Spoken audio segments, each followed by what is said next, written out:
জানি না বাঙালি রাত্রিরে 11টায় খায় আর 12টার পরে ঘুমোয়, কেন করে জানি না, কিন্তু তাতে বাঙালি বড্ড বেশি অসুস্থ হয়ে পড়ছে।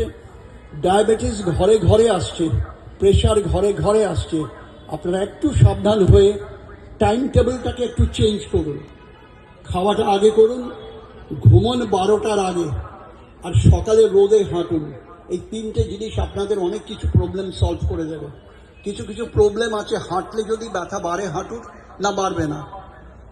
যত হাঁটবেন আপনি, এটাকে বলে মোশন, মোশন ইজ লোশন, এটা বলা হয়। মুখে যেমন লোশন মাখি আমরা শীতের দিনে আরো বেশি করে, হাঁটুর ভেতরে লোশনকে দেবে, যত হাঁটবো তত লোশন বাড়বে। এটা একটা ছোট্ট টিপস দিলাম। দ্বিতীয় হচ্ছে, ভগবান যে খাবার তৈরি করেছেন, প্রকৃতি যে খাবার তৈরি করেছে, নির্ভয়ে খান। কোনো খাবার বন্ধ করবেন না আমাদের মতো ডাক্তারদের কথাতে, সব কিছু খাবেন। ডিমটাকে রোজ ঢোকান। ধরে নিচ্ছি আপনারা সুস্থ, অতএব রোজ ডিম খান। আমরা 2টো করে ডিম খাই রোজ, খেয়ে যাবেন নির্ভয়ে। ইউরিক অ্যাসিড বাড়লে এটা বন্ধ ওটা বন্ধ কিছুতে যাবেন না। কোনো সবজিতে ইউরিক অ্যাসিড বাড়ে না, অতএব নির্ভয়ে খান। দুধ খাওয়া দরকার নেই, দুধের বদলে দইটা খাবেন। বাড়িতে দই পাতুন, কেনা দই না করে বাড়িতে দই করে পাতুন। এগুলো খাবারে চলে গেলাম, সংক্ষিপ্ত সময় বলে তারা করছে। আমার সবচেয়ে ইম্পর্টেন্ট যে জায়গাটা আমি টাচ করব সেটা হচ্ছে, দেখুন এখানে লেখা আছে থ্যালাসেমিয়া। এই থ্যালাসেমিয়া রোগটা, নামটা 100 বছরের পরিচিত, কিন্তু খুব কম সংখ্যক লোক জানে, কারণ এটা নিয়ে কোনো কথাবার্তা কিছু হয় না। যত রোগের নাম আপনারা জানেন, যত রোগের নাম জানেন, সবগুলো রোগ হয় জন্মের পরে। থ্যালাসেমিয়া রোগটা চিহ্নিত হয় জন্মের আগে। স্টপ ইট, আটকান। আপনাদের কারো থ্যালাসেমিয়া নেই, আমারও নেই, কিন্তু আমার পরবর্তী জেনারেশন থ্যালাসেমিয়া রোগে ভুগবে।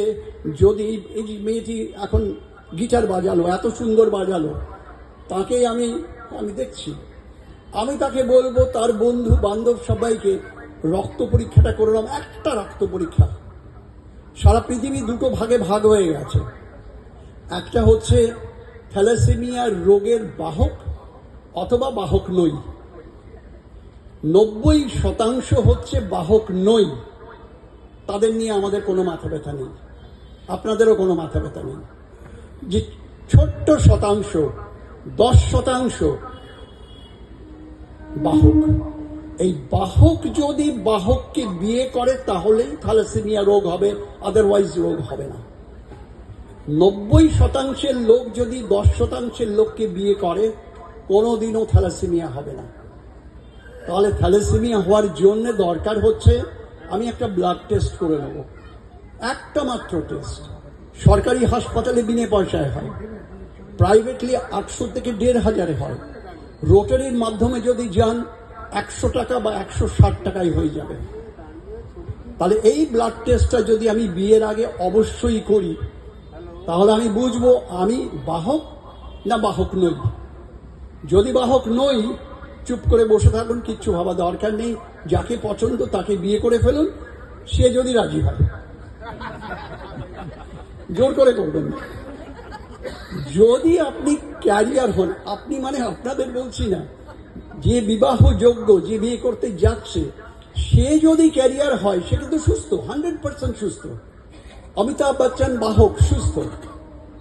ফুটবল প্লেয়ার জিদান সুস্থ। পিট সাম্প্রাস লন টেনিস প্লেয়ার সুস্থ। ঋত্বিক রোশন যে ডান্স করে সে সুস্থ। থ্যালাসেমিয়া বাহক আর নর্মাল কোনো তফাৎ নেই। শুধু 2জন বাহক যদি বিয়ে করে তাহলেই সম্ভাবনা আছে থ্যালাসেমিয়া হওয়ার, এবং তাও সব বাচ্চাই যে হবে তা নয়, 25%। মানে প্রতি প্রেগন্যান্সিতে 25% চান্স আছে থ্যালাসেমিয়া হওয়ার। তাহলে আমাদের অনুরোধ, আপনারা আরেকটু মডার্ন হয়ে যান। দেখুন এখানে খুব কম সংখ্যক লোকের মাথায় ঘোমটা আছে। তাহলে ঘোমটা আমরা বর্জন করেছি, আমরা জানি এটার প্রয়োজন নেই। তাহলে আমাদের বিয়েটা হরোস্কোপের মাধ্যমে না গিয়ে মাইক্রোস্কোপের মাঝখানে হোক। Horoscope to microscope. আপনারা সবাই চাইবেন যে আপনার মেয়ের বিয়ে হোক পারফেক্ট ম্যাচ। তাহলে রাইট সিলেকশন অফ পার্টনারকে হবে রক্ত পরীক্ষার মাধ্যমে। যদি আমার মনে হয় যে দুজনই ক্যারিয়ার, প্রেফারেবলি, আমি ইংরেজি শব্দটা ব্যবহার করছি, প্রেফারেবলি বিয়ে করব না, প্রেফারেবলি। কিন্তু 10 থেকে 15 বছর ধরে আমি প্রেম করছি আর আমি এসে বললাম, তাতে বিয়ে ভেঙে যাবে? না, বিয়ে চলবে, বিয়ে হোক। লাস্ট যদি দুজন ক্যারিয়ার বিয়ে করেন, তাহলে 3 মাসের মাথায় মহিলা প্রেগনেন্ট হলে আরেকটা ফাইনাল টেস্ট করা যায়। সেই টেস্ট করে দেখা যে বাচ্চাটি থ্যালাসেমিয়া কিনা। যদি থ্যালাসেমিয়া হয়, অ্যাবর্শন হওয়া ভালো।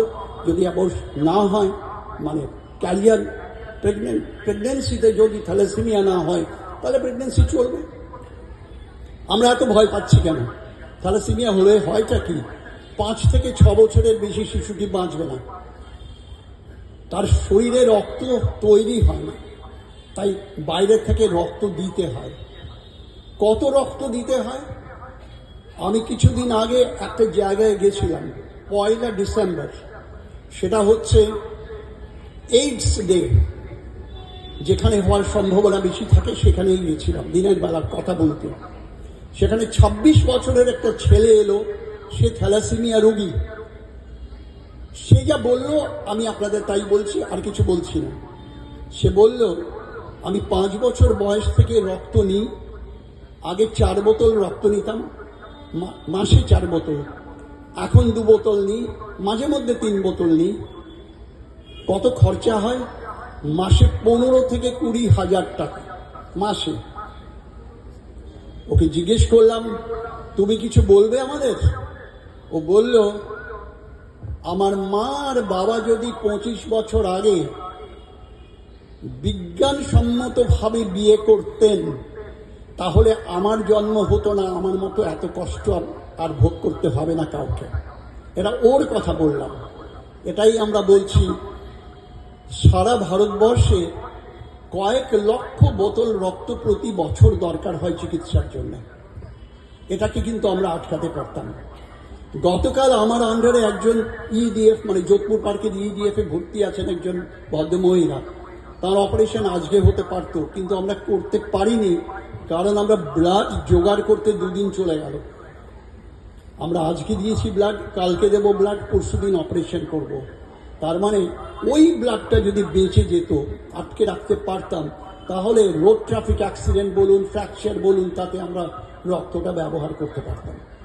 আপনাদের কাছে অনুরোধ, বাচ্চার কষ্ট আপনারা সহ্য করতে পারবেন না। এখানে ভিডিও নেই, আমরা দেখাতাম। বাচ্চার কষ্টের সাথে সাথে বাচ্চার মায়ের কথা ভাবুন। যে মা 9 মাস পেটে রেখেছিল এই আশায় যাতে সুস্থ ভালো বাচ্চার জন্ম দেবে, সে জন্মের পরে জানলো যে এই বাচ্চা 5 থেকে 6 বছরের বেশি বাঁচবে না, তার মেন্টাল কন্ডিশন কি হয়? রক্ত ক্ষয়, রক্ত চলে যাচ্ছে, খরচা, এই সব কিছুর পেছনে কে দায়ী তাহলে? 1 নম্বর, যে কোনো কারণেই হোক, এটা বলা হয়নি এই রোগ সম্বন্ধে কোনো কথা। 2, ডাক্তারবাবুরাও আমরাও বারবার এসে বলিনি বা এই প্রেসক্রিপশন লিখিনি। আর 3 নম্বর, আপনারা সবাই, আপনারা ব্যস্ত, সবচেয়ে ভালো বিয়ে দেবেন হরস্কোপের মাধ্যমে, মাইক্রোস্কোপ কথা চিন্তাই করেননি। আজকে আমরা আপনাদের কাছে জানাচ্ছি, আপনারা যারা শুনছেন, এরপরে এই তো শুরু হয়ে গেল না বিয়ের মাস, ঘরে ঘরে বিয়ে হচ্ছে, নেমন্তন্ন খাচ্ছি আমরা। সবাইকে শুধু জিজ্ঞেস করো, রক্ত পরীক্ষা কি করেছো? বাস এইটুকুই যদি হয়, অনেকাংশে কমে যাবে। আপনাদের অসংখ্য ধন্যবাদ জানাচ্ছি। আমার সামনে বসে আছেন